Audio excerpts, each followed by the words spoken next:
why we are doing this Guinness Perfect Pour regional training is to crown someone, not only just someone, we are sending 2 people to Dublin. We already finished out the East Malaysia. We went to KK and we came back from Kuching, Sarawak, and already found the winner. From KK, the winner is from the Zing Sunset Bar, and the Sarawak winner is from the Sarawak Club again.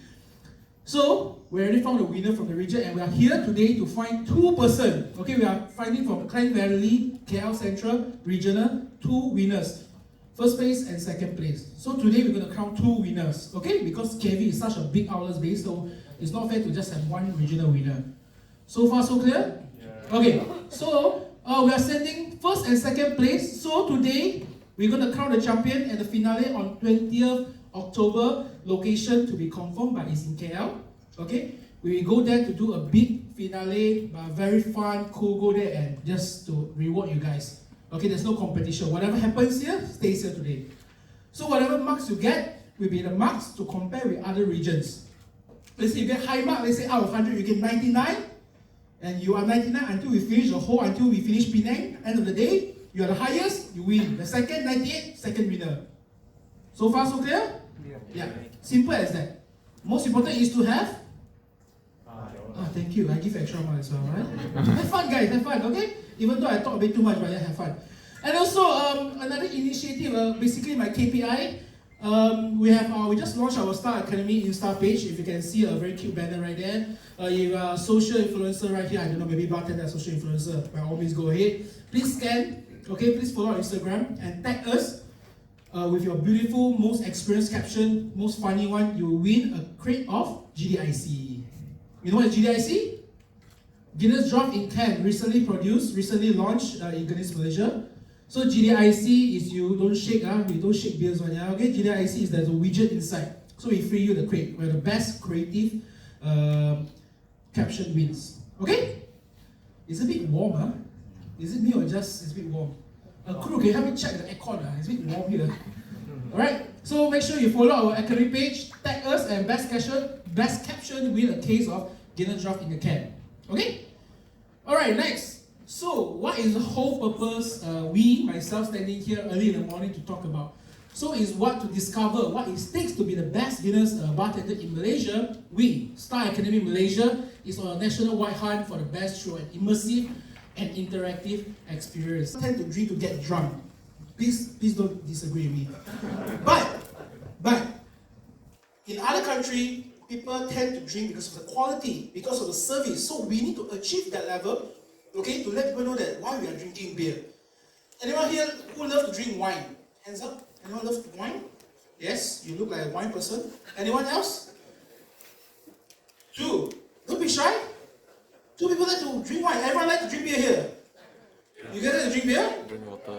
Alright, have you noticed that people who drink wine, there's a lot of things to do. You need to oxidize the wine, put up water, let the oxygen enter. All these are very exponential and kind of experience. So beer actually is the similar thing. But we don't take it seriously. Hence we have this training to let you guys know that hey, beer is part of it also. People are drinking, there's so many craft beer nowadays. So it's very important. About the first C1, which is correct guess. Can anyone here in the crowd tell me what does correct guess C1 exactly? What's the meaning of correct guess? Those who already know the answer, please keep it to yourself. I want to know those who are we don't know. Let's have a wild guess. What do you guys think about correct guess? Anyone? Anyone? Who say that? Anyone say anything? Mr. Jeff, do you say anything? Use the mixed guess. Use the mixed guess. Correct guess, you mean? Is Jeff correct? Yes. Yeah, if he's correct partially, it's very important to use the correct guess actually. There's different kind of gas tank in Heineken Malaysia Berhad. There's only 2 gas actually. One is called a mixed gas and one is called a CO2. Very good. And what is this? Mixed. CO2. Who said mix just now? Alamak, how can? No, it's okay. Okay, later I'll show you the mixed gas because we're out of mixed gas now. So now it's CO2 gas. Can anyone tell me CO2 gas? What beer uses CO2 gas? Hey, one by one, slowly. Let me take a bit. So what's your name, bro? Chris, come in front. Can you tell me what gas is this? CO2. Okay, what beer we use for CO2 gas? They use for the Tiger and Heineken. Tiger, Heineken, anything else other than that? Yeah, so last time we have Apple Fox Draft. It does use CO2 gas as well. Why? Because it's sparkling. Okay, that's why when you drink Tiger, you drink Heineken, it's so much bubble and so, I don't say very zang when you drink it, it's because of the CO2 gas. It's most for lager. We call it lager beer. Okay? Let's say our competitor, Carlsberg, they also use the CO2 gas, the same thing, because we portfolio together them as lager beer, hence CO2. So we got another gas tank, actually it's green color, turquoise. I'll show you guys in the bar later. What is that? Mixed gas, Alex, you're right. Mixed gas. What beer uses for mixed gas? One by one, anyone hands up? Anyone? Hands up. If you're correct, I give you my phone number. Anyone? The left side. Anyone for the media want to try? Give it a try. Alan, for mixed gas, the turquoise green color one, what beer you use? Guinness, Kilkenny, very well. Guinness and Kilkenny uses mix is cost 70% nitrogen, 30% CO2. Hence is mixed gas. Let's say we mix the gas, we use Tiger beer for mixed gas. Good or not that one? No. Exactly. So C1, check, very simple, correct gas. Ensure you use the correct gas for the correct beer. Alright, C2, correct temperature. What does correct temperature means? You all know that below your bar there is an IBC. IBC is a cooler, right? The big machine that sometimes break down one. Yeah. So that one is like a 24 hours fridge. And that one cannot be turned. Off. Yes, never turn. Those who have elder wives, got blade machine at your outlet, right? Do you turn off the blade machine or not? No. Exactly, same thing. Do you turn on your fridge in your outlet in your house or not? No. Same concept, simple as that. Understood? Why? Why we don't turn off?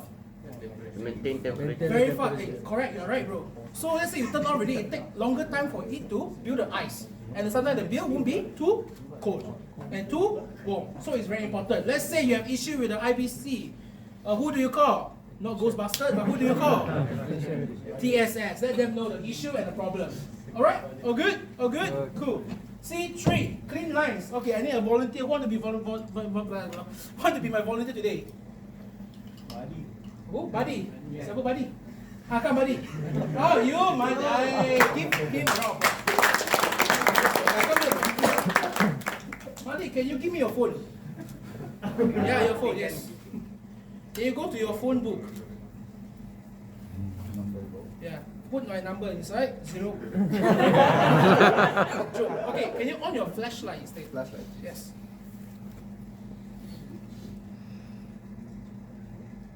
You know the one? Okay, good. Okay. Hold up. Okay, put up here. There's lambai. Okay, joking. Alright, this is what we call the beer line. Okay, this and this is the same. This is internal, this is external to where? To truck. Yes, very well, to the cake itself. So TSS, okay, the serviceman will come to your outlet to service this line, especially every once a week. Why? Anyone know? Mike? To clean the gas tank. Yes. Because beer is so later you go to there, you will learn about beer is actually natural ingredients, okay? There's yeast, there's barley, okay? So when beer, and the beer's biggest beer's biggest enemy, there's two, oxygen and heat. So Malaysia, we got a lot of these two things, especially heat. So let's say we don't clean the line, this beer line we condemn, we become infected. There is white and yellow spot. So we have a Maddie here. Come, you on your flashlight already? Put below. And this is how you're supposed to check. Let's say your beer tasted sour or too flat, or some issue with the beer doesn't taste right. Your first thing is to check the beer line. And this is how you check to see is there any white or yellow spot in the beer line. Let's say you found that, you please inform your TSS immediately. But in Malaysia, especially in KL, you seldom find this because we're not near to the sea. But the East Coast, in Sabah, chances of you opening a bar near the beach is high because it's so much humidity and so much heat. Chances of you getting yeast infection is high. Understood? So sour beer, check, beer line. Simple as that. Thank you. Round of applause. Okay, regarding clean lines, what is this? Anyone know what is this? Yes, correct. Cobbler, tumbler, dispenser head, and this is very, very important. This one is the highway to the heaven, no, to the beer. Right, so this thing plug inside the beer. Can you guys go back to your outlet today, pick it up and just see behind? See what color, take picture and send me. If this is totally shiny and white, I will give you something. Because chances of you guys not cleaning that is very, very high. Why? Because people don't tend to remember. Because remember, beer is around 93% is water. Okay, when you plug in, every time, you don't change, you don't clean, it become black color. You don't trust me? Go back to your outlet and see. So what you want to do is, before you plug into new cakes, take it out, use a clean cloth to clean and plug it in. Why? Let's say this one is very, very bad, like infection bad. Okay, stomach bad, stomach ache bad, bad. Then you plug into a new barrel. Alright, you can condemn the whole beer. Okay, within second. Because it's infection and it's not good for your beer and your business. Understand so far? Yes. Very good. Next, C4, clean industrial later, I will show you at the bar. And C5, counter visibility, I will show you at the bar. C6, consistent freshness. What does consistent freshness mean? What is this? This is cake. Cake that is BBD. Okay, so when distributor send over, have a look at the BBD. So far, there's no issue because it's always first in, first out, very fast moving, so it's fine.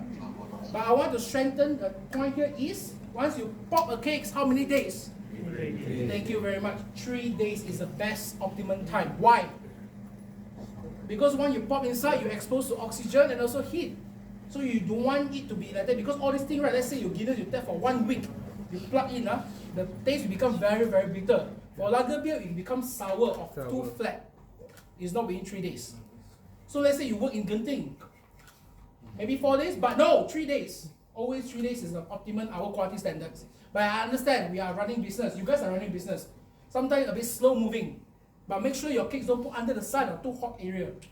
Try to have a cold area, then 1 day at least actually okay. But our quality standard is 3 days. Alright, thank you very much. No matter how you do the cake will still. Just now what I did was too much. Wow, really inspecting. Depends on the second pour and your first pour. So there's a small thing. Yes, correct. All the way down. I'll give you 9 out of 10. Wow. Alright, next. Alright. Put it down. And let it search.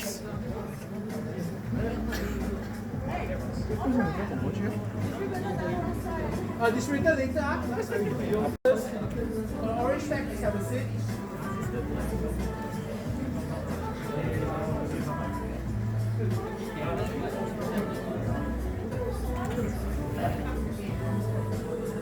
Okay, top it up.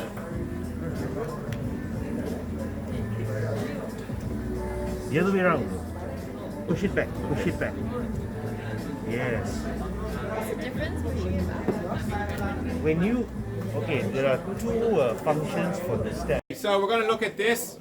Anyone know what this is? Harp. Anyone know what the harp is? What is the harp? musical instruments? Musical instruments? Yes, love it. So basically, the golden harp was a symbol of Ireland, but it's also a musical instrument that can be played very much like a guitar. But fun fact about this harp is, this was originally the Irish flag here, so if you can't see it, don't worry, I'll give you guys a few minutes to have a look and have a read. But the harp used to be used as the flag for Ireland. Arthur Guinness came along and he said, I want to use that as my logo. The Irish government said, cannot, we already use it. But then Arthur Guinness came along and he turned the harp the other way around, and then he used it as his branding.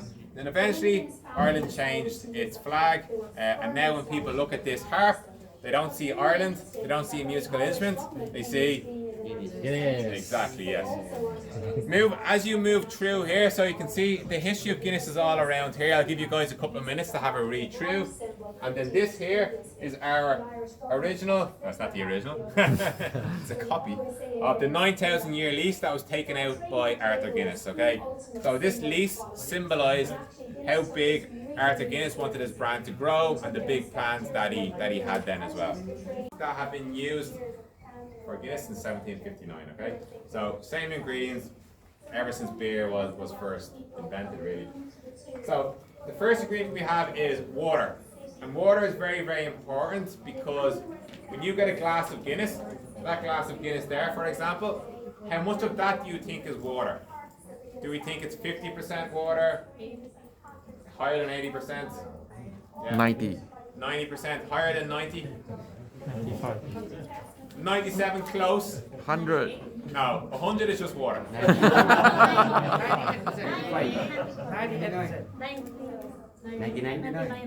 No, that's still just water. 95. 99% is just very, very watery beer. 95, yes? There we go, 95% water.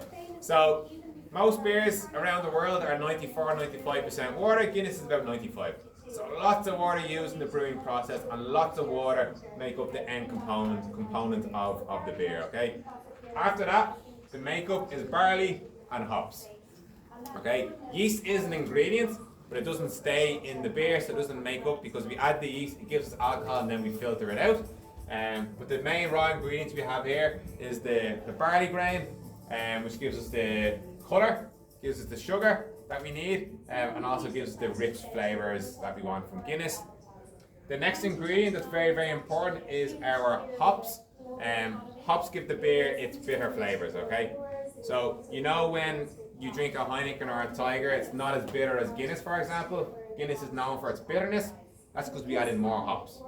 More hops, more bittering hops on that then as well. Here in Malaysia, we don't grow hops locally because it's too wet. So any hops that we use to make Guinness are coming from Australia, New Zealand, west coast of America. Hops do also act as a natural preservative. So we do add hops to give it bitterness, but we also add hops to help to preserve the beer so that we don't have to use chemicals. And then the last ingredient then is our yeast. It's the same yeast used all over the world for making Guinness.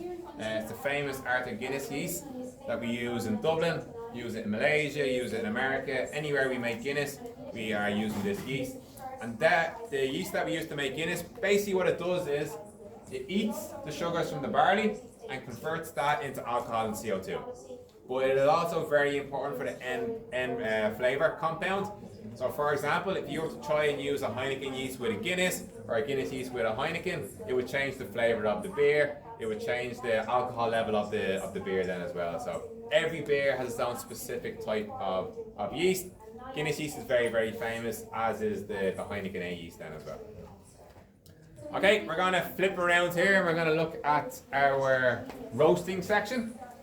So yeah, this is our roast house. So there's two things to remember, guys, that makes Guinness famous. Barley and bubbles, yeah? Barley and bubbles. So the first one is the barley. 232 degrees roasted barley is the most important thing for Guinness, in my opinion, because it gives it the colour and gives it the flavour and everything that we want here. So this is the raw barley in its golden colour before we bring it to the roast house, so you can take it, pass it around there. What we do is we roast it all the way up until 232 degrees. Gets to about 190 degrees, it gets a little bit darker. 225, a little bit darker again.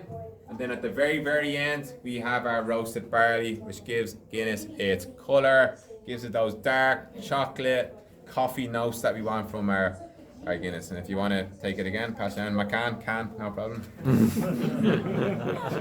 Tastes good, very good for you. Roasted barley is full of iron, very, very good for you. Anyone know why 232 degrees is so important? Why do we say it has to be 232 degrees? Okay, I'll tell you why. Because if the roasted barley is at 225, which you think is hot enough, it's still not going to give us those roast flavours that we want from the Guinness. Still not going to give us the sugar and the colour that we want. If it goes over 232 degrees, it catches fire. And it's a big smoke and a big mess. And I've worked in Dublin for years before I came out here, and I've seen the barley catching fire, and I've smelled the barley catching fire, and it's not nice. And the smell goes all over the city, and it ruins the whole batch. So that's why 232 degrees is so important. Moving on to this man, Michael Ash, this good-looking guy here, good-looking Welshman. He was the man who invented, yeah, you can bring it in a little bit closer. This is the man who invented Guinness Draught. So basically what he did was, he was a scientist, mathematician. What he said was, I'm going to mix nitrogen gas with the beer as an experiment, and it worked out pretty good. and then in 1959, Guinness Draft became available. What the nitrogen gas does is it gives small, tiny bubbles that all stick together, form that creamy head, and make it smooth and creamy, I suppose. So for example, when you get a Heineken or a Tiger, it's using all CO2, yeah? Those CO2 give you big bubbles, they all escape from the glass. When you use the Guinness or Kilkenny, you're using what gas? Mixed gas, correct. That mixed gas is 70% nitrogen, and what those nitrogen bubbles do is they don't escape from the glass, they form together and make that creamy head. So for example, if you pour a Heineken or a Tiger, your CO2 bubbles, they just escape straight away, yeah? But then for Guinness, when we use nitrogen, the bubbles, they don't want to escape, they all stick together, they all stick to one another, they become partners, and then they form that creamy head on top of the beer. And that's what makes it smooth and creamy. So you know in your bar, you pour a Heineken or a Tiger, the foam head starts to die pretty quick. Whereas for Guinness, you could pour a Guinness and the foam head will be there for, 10 minutes or whatever. So that's the reason behind it. Okay, so that's the ingredients, the roasted barley, the nitrogen. This is the brewing process, what we do with the ingredients. So for Guinness, the first thing we're doing is we're milling, which I'm going to get you guys to do inside. So you guys are going to do the milling and do the mashing. I'm going to get a volunteer later on. We mill the grain so that we open up the husk, open up the cover. We then mash it, which is a very similar process to like when you make porridge at home. Separate the barley grain from the liquid, boil it, which is where we add in our hops. Move it down to our cooling, because at the boiling stage, the liquid is about 70 degrees, so it's very hot. So we cool it down before we add in the yeast. The yeast then ferments, gives us alcohol, gives us CO2. Especially with Guinness, maturation is very important because you want Guinness to mature. So you get that colour, that flavour component, everything you want. Clarify the beer, which is again just where we check it, do our quality checks, make sure it's the right alcohol level, the right taste profile, all of that. Package the beer, and 11 days later, it's sent for kegging, bottling, or canning then as well. So the Guinness brewing process is actually a little bit quicker. Anyone remember how long Heineken takes? 28. Oh, impressive. 28-day brewing process for Heineken because they use a different process called lagering. But for Guinness, because of the type of yeast that we use and the type of ingredients we're using, it's actually a quicker fermentation. So we can brew Guinness a little bit quicker. Yes, so what we're going to do, as I said, we're going to do two parts of the brewing process.